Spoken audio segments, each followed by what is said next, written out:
Halo teman-teman, selamat datang di channel Pucin Novel Audio. Jangan lupa subscribe ya. Terima kasih.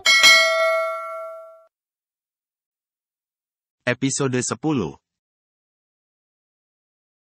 Axele, teriak Askara berlari kecil memasuki mansion. Axele yang mendengar suara Askara langsung mengerutkan keningnya bingung. Dia menatap raut wajah Askara yang nampak cemas.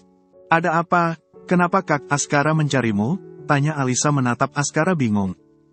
Mungkin ada masalah sedikit. Kau tidak perlu memikirkannya. Lebih baik kau pergi ke kamar dan bersihkan dirimu, ucap Axele meyakinkan Alisa. Alisa hanya mengangguk patuh lalu menaiki anak tangga. Dia terus menatap Askara dengan bingung. Dia tidak pernah melihat ekspresi Askara secemas itu. Biasanya dia hanya melihat ekspresi datar yang terus terpajang di wajah Askara. Namun, tidak mau ikut campur dengan masalah keluarga suaminya, Alisa memilih untuk diam dan kembali melangkahkan kakinya. Karena dia tahu sebagai seorang menantu dia tidak berhak mencampuri masalah keluarga suaminya. Dia hanya perlu menjadi obat penenang untuk suaminya jika ada masalah. Alisa masuk ke kamarnya lalu membersihkan tubuhnya yang terasa lengket, karena seharian bermain di taman. Dia merendam diri di bathtub sambil menatap cincin yang melingkar di jarinya. Dia merasa sangat bahagia karena Axele telah meresmikan pernikahan mereka. Walaupun tidak ada pesta, akan tetapi Alisa sudah sangat bahagia. Dia terus menatap cincin di jari manisnya sambil tersenyum seorang diri. Ternyata Kak Axele sangat romantis. Aku sangat beruntung memiliki suami seperti dia. Gumam Alisa tersenyum sendiri membayangkan semua sikap manis yang diberikan Axele kepadanya. Tapi Kak Axele adalah pangeran kampus. Pasti banyak gadis di luar sana yang menginginkan posisiku. Apalagi jika mereka tahu jika Kak Axele adalah pria yang bertanggung jawab. Tidak, aku tidak akan membiarkan itu. Aku harus selalu tampil istimewa di depan Kak Axele. Agar Kak Axele tidak melirik para wanita itu, oceh Alisa seorang diri mengingat jika begitu banyak saingannya di luar sana. Tidak mau suaminya melirik wanita lain, Alisa langsung menggosok tubuhnya dengan sangat bersih. Dia tidak mau Axele mencium bau tubuhnya, dia ingin Axele selalu merasa nyaman jika di sampingnya. Setelah memastikan tubuhnya sudah bersih dan wangi, Alisa langsung keluar dan mengenakan pakaian terbaiknya. Tidak lupa dia mengoleskan make-up tipis di wajahnya agar Axele bisa terpesona melihat kecantikannya. Mama tahu gak, ternyata Alisa menikah dengan putra dari keluarga Arvinando, ucap Nico langsung menghampiri mamanya yang sedang duduk santai di sofa tamu. Arvinando keluarga kaya yang selalu tampil memukau di TV itu, tanya Tini membulatkan matanya terkejut. Iya, Ma, tadi Nico melihat Alisa dan suaminya itu masuk ke mansion keluarga itu. Hanya masuk, nanti suami Alisa tukang kebunnya kali. Coba kau lihat ini. Apa wajah suami Alisa sama seperti yang di foto ini?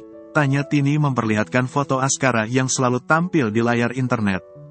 Tidak, waktu terakhir aku bertemu dengan Alisa sepertinya suami Alisa satu kampusnya. Karena waktu aku ingin membawanya pergi pria itu keluar dari kampus bersama teman-temannya. Bahkan dosen di sana langsung menghampirinya. Yang Mama tahu putra keluarga Arvinando adalah pria ini. Coba kau lihat, di semua perbincangan panas tentang keluarga Arvinando pasti yang terlihat wajahnya. Bahkan kau lihat ini, foto keluarganya saja hanya bertiga, ucap Tini memperlihatkan foto Askara dan kedua orang tuanya. Keluarga Arvinando memang hanya memperlihatkan wajah Askara di setiap berita tentang keluarga mereka. Karena baginya hanya Askara yang patut untuk dibanggakan dan diperkenalkan ke seluruh dunia. Sedangkan Axele hanyalah berandal yang akan membuat nama keluarga mereka semakin buruk. Walaupun keadaan keluarga mereka yang sangat kacau, namun, semua orang tahu jika keluarga mereka sangatlah harmonis. Bahkan Nando sangat memanjakan istrinya dengan membiarkannya menghabiskan uang sesuka hatinya saja. Tidak ada yang tahu keadaan keluarga mereka yang sebenarnya. Karena setiap ada acara penting, mereka selalu terlihat harmonis dan juga bahagia. Sedangkan Axele, sangat jarang orang mengenalnya. Bahkan hanya orang-orang tertentu yang tahu jika dia adalah putra keluarga Arvinando. Bahkan Nando dan Mirna tidak ada niat sama sekali untuk memperkenalkan Axele. Bahkan Axele tidak pernah dibawa jika ada acara penting bisnis mereka. Bahkan ke acara sesama pembisnis sekalipun. Mungkin saudara mereka, Ma, atau seperti yang Mama bilang, Alisa menikah dengan anak tukang kebun ataupun pembantu di sana. Lagian mana mungkin anak sultan mau dengan gadis seperti Alisa. Bisa-bisa dia merasa malu membawa Alisa kemana-mana, ucap Niko terkekeh kecil. Kau benar. Lagian mana ada yang mau dengan gadis seperti Alisa. Sudah miskin bukit susah lagi, ucap Tini ikut menertawai Alisa. Tunggu dulu, jika kau tadi sudah bertemu dengan Alisa, kenapa kau tidak membawanya? Apa kau lupa uang 500 juta itu, ucap Tini belum jera. Tidak segampang itu, Ma, suami Alisa selalu ada di sampingnya. Bahkan suaminya itu sangat ahli dalam bertarung. Bisa-bisa aku bonyok di tangannya. Kau benar juga, kita harus mengatur cara untuk menaklukkan hati Alisa, ucap Tini berpikir. Bagaimana jika kita gunakan nama ayah saja untuk mengelabui Alisa? Mama tahu, kan jika Alisa paling tidak bisa melihat ayah terluka, ucap Niko tersenyum sinis. Kau benar juga. Besok kau antar Mama menemuinya, ucap Tini penuh semangat. Oke, ucap Niko lalu memikirkan rencana untuk besok. Kali ini mereka tidak akan menggunakan cara yang kasar lagi.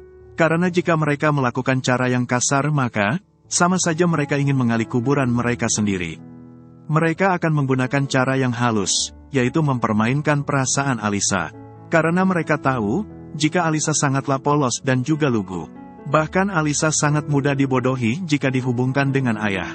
Walaupun ayah selalu menyakitinya, akan tetapi Alisa selalu menyayangi ayah dengan sangat tulus. Karena bagi Alisa kebahagiaan ayah adalah hal yang terpenting untuknya. Bahkan dia sering memberikan jatah makanannya, jika melihat ayah sedang lapar. Bahkan Alisa sering memijit ayah jika ayah sedang kelelahan. Hanya saja ayah yang tidak pernah merasa bersyukur memiliki Alisa. Dia malah selalu memarahi Alisa, bahkan mengacuhkannya. Bahkan dia juga sering menjadikan Alisa sebagai tempat pelampiasan kekesalannya. Setelah selesai bernyanyi, Axelle langsung pamit untuk pulang. Dia menghampiri para sahabatnya yang sedang nongkrong di kafe itu untuk berpamitan.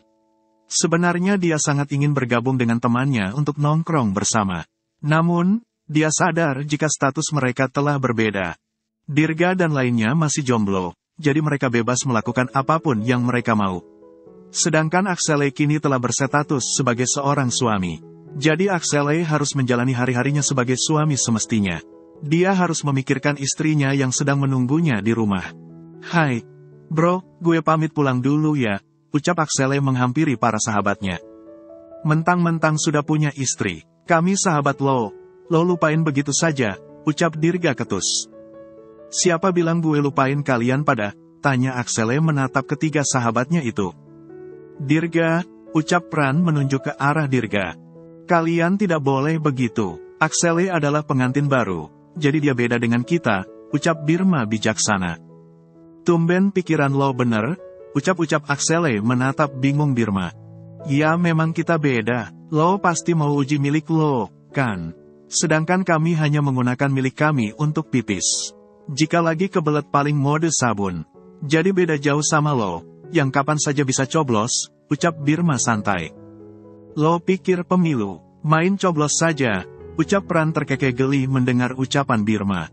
Gila memang lo pada, lama-lama jika gue terus di sini, gue bisa ikutan sinting, ucap Axelle terkekeh geli lalu melangkahkan kakinya meninggalkan para sahabatnya itu. Lo mau kemana? Tanya Birma menatap kepergian Axelle. Mau pulang, cari kehangatan, ucap Axelle simple sambil terus mengayunkan kakinya. Axelle keluar dari kafe itu sambil tersenyum bahagia. Dia merasa bahagia karena akhirnya dia memiliki uang lagi untuk diberikan kepada Alisa. Setiap bernyanyi Axelle memang langsung mendapatkan gajinya. Jadi dia bisa setiap hari memberi uang untuk Alisa. Dia berjalan menuju motornya dengan perasaan bahagia. Dia pulang menggunakan motornya melewati jalanan kota di malam hari seorang diri. Anggun malam yang begitu menusuk sampai ke tulang tidak mampu meruntuhkan kebahagiaan. Rasa bahagia ketika mengingat istri yang paling dia cintai menunggunya untuk pulang. Namun, saat melewati jalanan sepi, dia melihat seorang pria parubaya yang sedang dikerumuni oleh segerombolan berandalan. Dia melihat pria parubaya itu sedang memohon meminta ampun kepadanya. Dengan cepat Axelle turun dari motornya dan mendekati para berandalan itu. Woi, berhenti, teriak Axelle penuh amarah. Wah, yang gua cari akhirnya muncul juga, ucap pemuda itu menatap sinis Axele. Seperti biasa ayah akan narik ojek sampai larut malam. Terlebih lagi hari ini dia hanya mendapatkan penumpang yang sedikit. Jadi dia tidak akan berani pulang jika hanya membawa uang sedikit. Namun, saat berkeliling untuk mencari penumpang, ayah tidak sengaja bertemu dengan segerombolan berandal yang sedang nongkrong di jalanan sepi. Geng motor drag adalah geng motor yang suka membuat onar di tepi jalan. Bahkan mereka sering mengganggu para pengguna jalan dengan memalak dan juga mencuri barang mereka. Melihat ayah yang mengendarai sepeda motornya seorang diri, mereka langsung menjadikan ayah sebagai mangsa mereka. Mereka tidak peduli melihat usia ayah yang jauh lebih tua dari mereka. "Hai, mau kemana kau?" tanya salah satu dari mereka menghentikan sepeda motor ayah. "Maaf, nak, saya hanya mau lewat," ucap ayah sopan. "Jika mau lewat, bayar dulu. Berikan semua yang ada di tasmu." "Maaf, nak, saya tidak punya uang. Saya baru dapat penumpang sedikit hari ini. Saya harus membawa uang untuk istri saya, nak. Mohon kasihani saya ya." "Alah, jangan jual nasibmu di sini. Karena itu tidak ada artinya untuk kami. Berikan uangmu atau kau tidak akan bisa pergi dari sini," ucap mereka tanpa belas kasihan sedikit pun. "Lama banget sih lo, tinggal rampas saja," ucap ketua geng motor itu langsung merampas tas ayah. "Nak, jangan, nak," ucap ayah penuh permohonan. "Woi, berhenti," ucap Axele menatap tajam para berandal itu. "Wah, yang dicari-cari akhirnya datang juga," ucap ketua geng motor itu menatap Axele sambil tersenyum sinis. Ketua geng motor itu adalah salah satu lawan Axele saat balapan liar. Melihat Axele mengalahkannya membuat ketua geng motor itu tidak terima. Dia selalu mencari kesempatan untuk membalaskan kekalahannya. Hingga akhirnya Axele datang sendiri kepadanya. Melihat Axele datang ayah langsung berlari mendekatinya untuk meminta pertolongan. Ayah dapat melihat jika Axele adalah orang baik yang bisa menolongnya dari para berandal itu. Melihat wajah ayah yang pucat ketakutan, Axele langsung menatap para berandal itu dengan geram. Memang dia juga berandal yang suka bikin keributan. Akan tetapi dia tidak pernah merugikan orang, apalagi sampai mengambil hak orang lain seperti para geng motor itu lakukan. Bahkan dia sangat benci kepada orang yang suka berbuat semena-mena kepada orang lain. "Dasar banci, beraninya cuman orang lemah," ucap Axele tersenyum sinis sambil menatap remeh ketua geng motor itu. "Bangsat lo," ucap ketua geng motor itu penuh amarah lalu berlari ke arah Axele. Dia langsung menyerang Axele dengan membabi buta. Axele yang ahli bela diri mencoba untuk mengelak dan membalasnya. Bahkan Axele beberapa kali berhasil melayangkan tinjunya. Melihat ketua mereka yang kewalahan menghadapi Axele, para berandal itu langsung mengeroyok Axele. Hingga pertarungan tidak seimbang itu akhirnya terjadi. Awalnya Axele bisa menghadapi mereka dengan mudah. Namun, melihat lawannya begitu banyak dan dia hanya seorang diri, akhirnya Axele menjadi kehabisan tenaga. Namun, dia terus berusaha untuk mempertahankan diri. Buk! Tiba-tiba ketua geng motor itu memukul punggung Axele menggunakan balik kayu. Dengan seketika konsentrasi Axele langsung teralihkan karena pukulan itu. Tidak mau membuang kesempatan, para berandal itu langsung mengkeroyok Axele habis-habisan. Melihat Axele yang telah dihajar oleh para berandal itu hingga babak belur, ayah langsung berteriak meminta pertolongan. Kebetulan Dirga dan teman-temannya melintas di sana dan melihat Axele yang sudah babak belur. Dengan cepat mereka menghentikan motor mereka dan menolong Axele. "Woi, sialan, abis lo!" teriak Birma menghajar para berandal itu bersama Pran dan Dirga. Walaupun jumlah mereka masih kalah jauh, tapi Birma dan lainnya tidak ada rasa gentar sama sekali.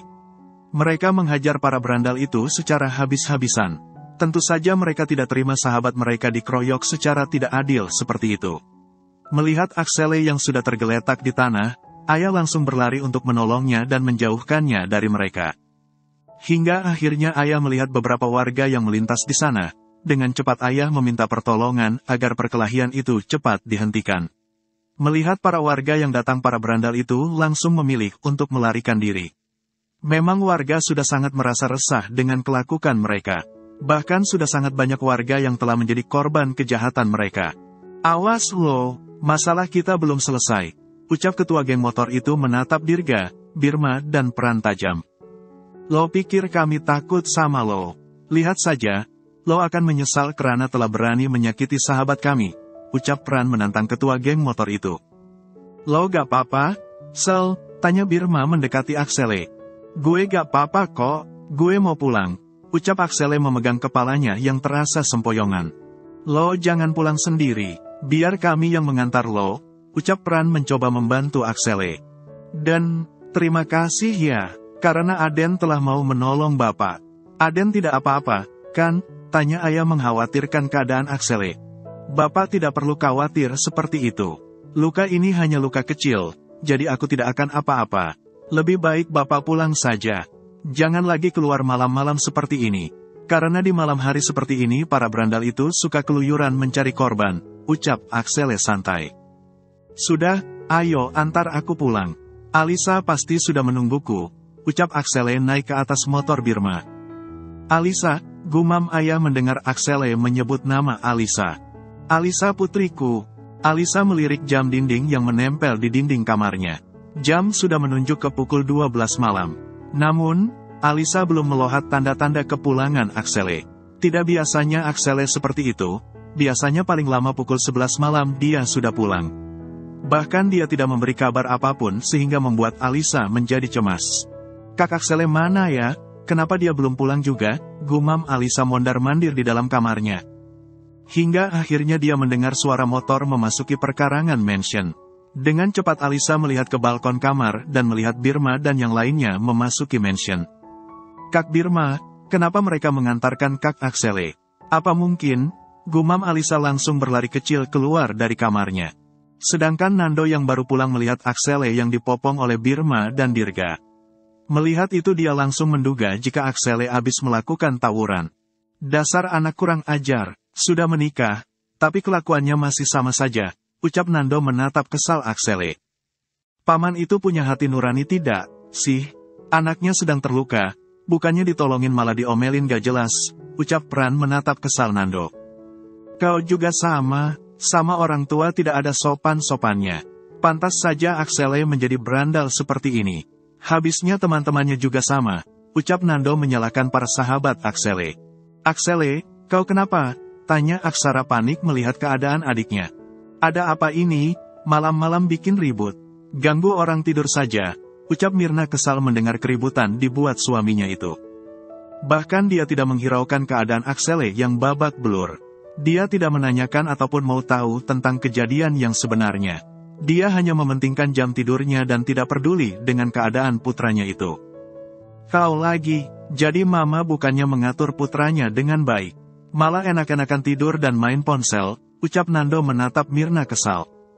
Kakak kenapa? Ucap Alisa panik melihat keadaan Axele yang babak belur. Dia langsung memeluk tubuh Axele sambil meneteskan air matanya. Dia melihat wajah Axele yang dipenuhi luka lebam dengan penuh kesedihan. Dia langsung menatap Birma, Pran dan Dirga untuk meminta penjelasan.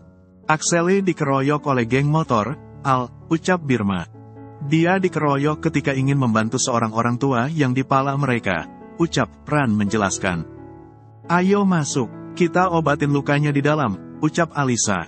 Baik, ucap Birma dan Dirga membawa Axele memasuki ruang utama. Mereka meletakkan tubuh Axele di sofa. Sedangkan Alisa langsung mengambil air es untuk mengompres luka Axele. Dia mengompres luka Axele dengan begitu teliti. Bahkan dia juga meniupnya pelan agar Axele tidak merasakan, sedangkan Mirna hanya menatap sinis Alisa yang begitu perhatian kepada Axele. Suami buat ulas saja diurusin. Jadi istri bodoh amat, ucap Mirna menatap sinis Alisa. Suami yang mengurus suaminya itu bukan istri bodoh. Tapi itu adalah kewajibannya sebagai istri, ucap Alisa tanpa menatap ke arah Mirna. Suami pembuat onar saja dibela. Katakan apa yang sudah diberikan suamimu kepadamu, ucap Mirna tidak terima dengan ucapan Alisa yang secara tidak langsung memojokkannya. Suamiku memang bukan pengusaha ternama. Dia hanya mahasiswa biasa yang sedang bekerja keras untuk memberi nafkah untukku. Tapi aku bangga kepadanya, karena dia mampu memberi nafkah untukku dari kerja kerasannya sendiri. Bukan mengharapkan harta warisan, karena uang hasil kerja keras itu jauh lebih berharga, ucap Alisa dengan berani.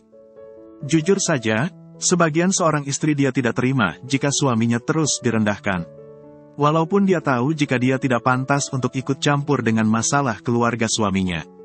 Terlebih lagi, mengingat mereka masih tinggal satu rumah dengan mertuanya yang tidak punya hati itu. Mendengar ucapan Alisa, Nando langsung merasa sangat tersentuh. Dia tidak menyangka jika Alisa bisa seberani itu. Apalagi melihat cara bicara Alisa yang terlihat santai tanpa tersulut emosi sedikit pun.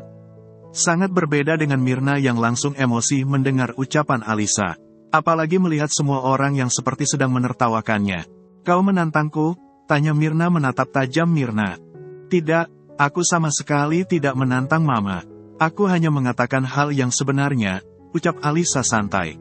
"Sayang, sudah," ucap Axele menenangkan Alisa. Apa yang dikatakan Alisa benar. Axele adalah suami yang bertanggung jawab. Jadi wajar saja jika dia menghormatinya. Lagian menghormati suami adalah kewajiban seorang istri. Begitu juga sebaliknya, karena hubungan pernikahan itu bukan hanya mengucapkan janji suci dan tinggal bersama. Tapi juga harus saling menghormati satu sama lain. Saling menasehati bukan saling menyalahkan, ucap Askara membela Alisa. "Kalian pulanglah, pasti orang tua kalian sedang mencari kalian. Biar Axele aku yang mengantarkannya ke kamar," ucap Askara. "Baik, Kak. Kalau begitu kami pamit dulu," ucap Birma dan yang lainnya pamit undur diri. Setelah melihat Birma dan yang lainnya keluar dari pintu utama, Askara langsung membawa Axele menuju ke kamarnya. Nando hanya menatap kedua putranya dan juga Alisa dengan tatapan kosong. Dia mencoba meresapi ucapan Askara dan Alisa yang sangat menohok hatinya. Dia mencoba berpikir kenapa Axele menjadi suka memberontak dan membuat ulah. Padahal sewaktu kecil Axele adalah anak yang sangat penurut dan juga pendiam. "Alisa, bisa kakak bicara dengan Axele sebentar?" tanya Askara menatap Alisa. Mendengar ucapan Askara, Alisa langsung menatap Axele untuk meminta pendapatnya. Tentu saja Axele langsung mengangguk. Melihat Axele yang mengangguk, Alisa langsung tersenyum kecil. Dia langsung melangkahkan kakinya menuju balkon dan menatap langit malam. "Kau di sini saja," ucap Axele sehingga membuat Alisa langsung menghentikan langkahnya. "Kak, Alisa adalah istriku, jadi dia berhak tahu apapun tentangku," ucap Axele kembali. "Baiklah, Al, kau duduklah, obati luka Axele," ucap Askara menarik kursi dan duduk di depan adiknya itu. "Baik, Kak," ucap Alisa duduk di samping Axele lalu mengoleskan salep ke luka Axele. "Apa kenal siapa yang mengeroyokmu?" tanya Askara menatap Axele lekat. "Kenal, kakak tidak perlu cemas. Merek bukan kakak tiri Alisa," ucap Axele langsung bisa menebak pikiran Askara. Askara menduga jika yang mengeroyok Axele adalah geng Niko. Karena dia tahu jika Niko adalah komplotan preman yang selalu membuat ulah di mana-mana. Terlebih lagi Askara tahu, jika Niko sedang mengincar Alisa untuk dijual kepada pria hidung belang. Hal itu membuat Askara menjadi khawatir jika Niko akan melakukan segala hal untuk mendapatkan keinginannya. "Jadi siapa?" tanya Askara menatap lekat Axele. "Geng motor drag. Geng motor yang selalu membuat pengendara resah karena ulah mereka itu." "Iya, Kak, mungkin mereka tidak senang karena kalah dalam balapan kemarin." "Ya, sudah, kau istirahatlah. Besok kau harus kuliah," ucap Askara mengelus lembut puncak kepala Axele. "Aku sudah menjadi suami, jadi kakak jangan memperlakukanku seperti anak kecil terus," ucap Axele merasa risih dengan kelakuan kakaknya itu. Bersambung dulu ya teman-teman.